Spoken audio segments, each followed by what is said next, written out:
respecto a los reportes que habitualmente van haciendo las diferentes bolsas, viene mucho más atrasada que en otras campañas, por distintos motivos, pero yo diría que acá el 9 de julio, creo que en este último tiempo, bueno, la cosecha de soja, sobre todo lo que es soja de primera, prácticamente avanzó, yo diría casi en 95% o más, o sea, está casi terminada. La gran ventaja que hoy tiene el productor es que la cosecha, cuando se puede, las condiciones se dan como se han dado en este último tiempo, se hace extremadamente rápida porque las máquinas son grandes, los equipos en sí son equipos que tienen alta capacidad de trabajo, las tolvas, bueno, todo lo que es el equipo de cosecha realmente ayuda a que en muy poco tiempo se pueda cosechar.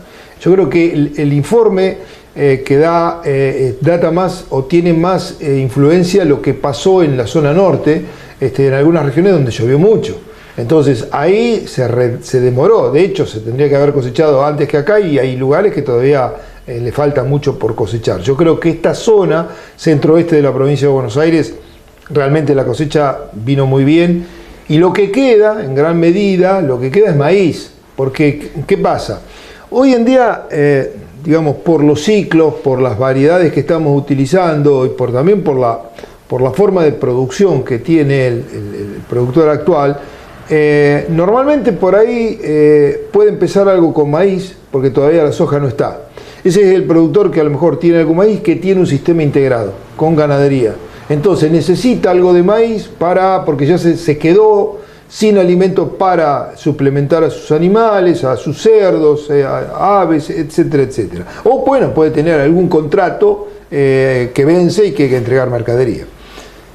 Pasado a esa situación que se da al inicio de la campaña, el productor empieza a cosechar soja y el maíz para. El maíz para. Entonces empieza a cosechar soja de primera y trabaja con soja de primera porque es lógico, la soja es mucho más sensible. O sea, viene cualquier tormenta y la soja tiene mucha más probabilidad de perderse que un maíz. Y el maíz va quedando, a tal punto va quedando, que ahora por los sistemas, por las variedades que tenemos y demás, y también por el adelantamiento en la fecha de la siembra de soja de segunda, por un adelantamiento en la siembra del cultivo de invierno y una mejor cosecha del cultivo de invierno más temprano en fin de noviembre, principio de diciembre, hace que la soja de segunda, cuando va terminando la de primera, ya está lista. Entonces continúa con la siembra de soja de segunda. Ya hay muchos lotes cosechados, el 9 de julio de soja de segunda, y deja el maíz para ser cosechado a último momento. Hoy en día de maíz sí hay mucho dentro del partido del 9 de julio. Yo estimo que el maíz queda bastante, queda realmente bastante por ser cosechado. Bueno, rindes, tanto para maíz como para soja la variabilidad es enorme. Es muy, pero muy grande. Este es un año muy difícil de poder decir cuál es el rendimiento promedio del partido del 9 de julio, porque nos vamos a equivocar y mucho. Mirá, la variabilidad que se dio este año está dada por el agua, fundamentalmente por el agua.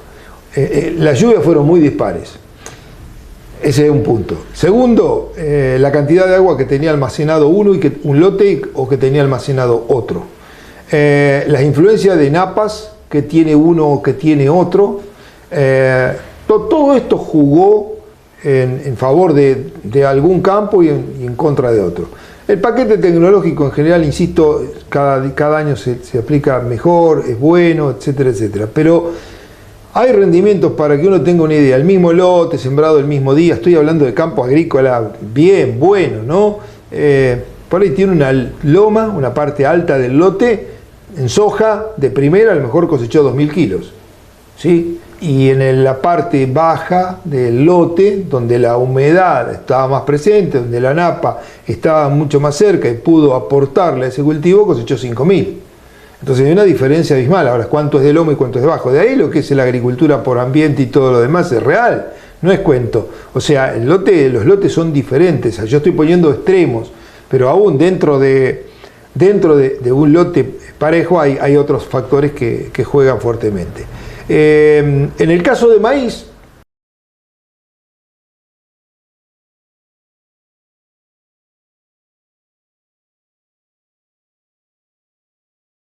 bueno, hemos reportado, ustedes han reportado resultados de 15.000 kilos, 14.000, 15.000 kilos, y de hecho ahora, ¿esos son todos los productores? No, son algunos lotes puntuales con un paquete tecnológico muy alto y con una condición de cultivo excelente, que se dio en ese cuadro con lluvia y demás. Después también yo te puedo dar rendimiento de 6.500 kilos, acá dentro del partido de 9 de julio, que también están reportados. Lotes de inferior calidad, lotes que por ahí tienen un B textural, que son buenos, pero tienen un B textural, les tiene que llover, no pueden aprovechar agua de napa porque el agua no lo puede atravesar. Entonces ahí tenemos 6.500 kilos. Entonces la campaña en general va a ser buena. Cuando cerremos el maíz y la campaña de soja de primera, desde mi punto de vista es una campaña buena, en general. Quizás la soja de segunda sea la que se resienta más en el promedio. ¿Por qué? Porque la soja de segunda es la que más sufrió, la que se quedó sin el agua, y ahí es donde se ve mucho más. Hay lotes que prácticamente se cocinaron de soja de segunda, donde por ahí se sacarán 1.000 kilos, 1.500 kilos. Y hay otros lotes en soja de segunda que estarán en 3.000. Luis, los aplausos se los llevó el girasol. La región en promedio es la más alta a nivel nacional, 27,5 quintales, y 9 de julio tuvo un buen aporte. No me cabe ninguna duda, totalmente de acuerdo. Te digo que, a ver, nosotros siempre dijimos, y en las charlas que hemos dado, y bueno, la charla que dimos en la rural también, la campaña pasada, la que, digamos, dio información para esta campaña y que tocamos algo de girasol, planteamos precisamente eso. El girasol era un año también para girasol, era un año para girasol, porque el girasol también necesita, la humedad lo desfavorece. Un girasol con napa muy cerca no funciona. Funciona muy bien hasta floración, y de floración en adelante se cocina. O sea, las enfermedades lo cocinan y no hay alternativa. Eso nosotros lo hemos hecho durante unas cuantas campañas, y a tal punto que en algún momento, en la época que teníamos exceso hídrico, dejamos de hacer girasol. 9 de julio también lo hemos planteado, tiene digamos, es una zona que si al girasol se le da una buena condición, tiene la posibilidad de un rendimiento muy alto, con un nivel tecnológico no tan exigente como puede tener una soja o un maíz, ¿sí? Girasol con mucha menos tecnología no quiere decir que no haya que aplicarle. No es que no hay que controlar la maleza, no es que no hay que fertilizarlo, no. Hay que hacer todas esas cosas, bien, pero cuando yo miro, a ver, cuánto fertilizante necesito para un girasol, es mucho menos que para un maíz, ni hablar. Cuando veo el tema maleza del girasol bien implantado, si yo arranco de un lote limpio, el girasol, una vez que se implantó, compite perfectamente contra las malezas. Si veo que el agua es faltante, pero tengo un poquito abajo, algo, el girasol se la rebusca, saca agua de abajo. Y esta zona, por lo menos por los datos nuestros, de ensayos de muchos años hechos acá en campo, bueno, y ahí está el punto en cuestión. Esta es una zona que puede dar más de 4.000 kilos. De esos 27 quintales, 9 de julio seguro que tiene un rendimiento, un promedio más alto que esos 27 quintales que involucra la zona de 9 de julio, que conforma una área determinada. Pero, por ejemplo, acá se puede sacar 4.000 kilos y más también de girasol. Estoy hablando de lote, no estoy hablando de un ensayo de 1 metro cuadrado donde se magnifica el rinde seguramente, pero se puede sacar. Ahora, ¿en qué condición?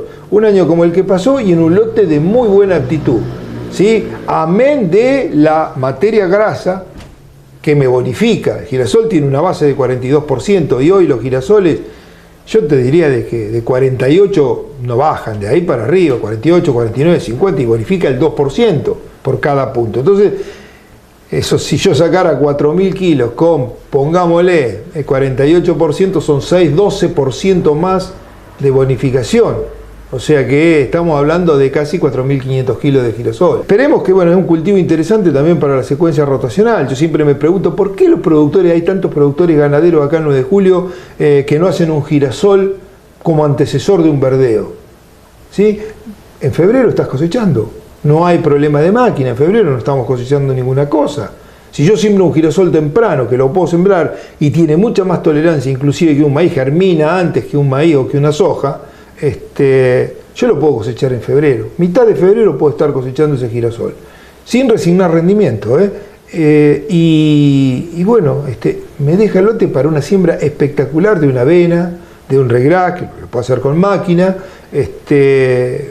puedo fertilizar, puedo hacer todo lo que quisiera para ese cultivo, ¿no? O inclusive una pastura, pero es como que ese sistema no está integrado. Y el girasol, lamentablemente, en la mayoría de los casos, los lotes que se le destinan son los lotes de peor aptitud dentro de la parte, llamémosle entre comillas, agrícola, porque siquiera hay algunos lotes que no son agrícolas, que se los destina para agricultura, y ahí cae el girasol también. Entonces ahí no podemos pretender sacar 3.800, 4.000 kilos de girasol.